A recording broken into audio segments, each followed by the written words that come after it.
Welcome to Immigration Quicktake. This is Ellie Rutledge with the American Immigration Lawyers Association.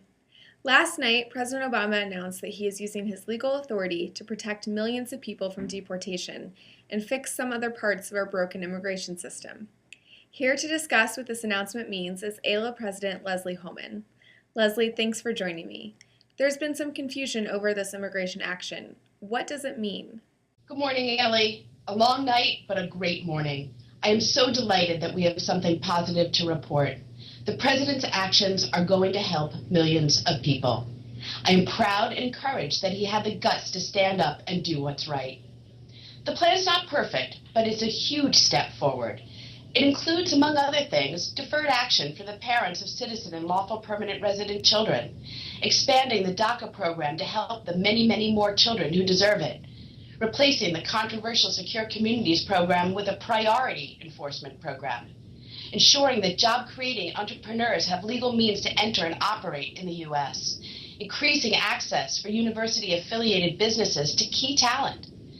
There are also several other key points, including a new border security campaign and plan. We don't know the details yet, but they should be coming soon.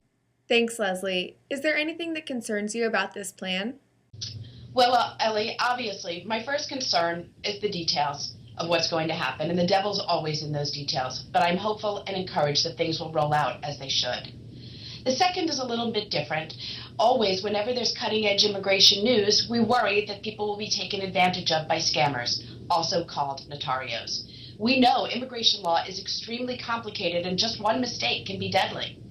We released a new PSA last night that urges anyone who thinks that they might be eligible to first contact a qualified immigration attorney to see whether or not they qualify, and not to trust just anyone, and certainly not to trust anyone who guarantees them a result or who guarantees that they can fix their situation.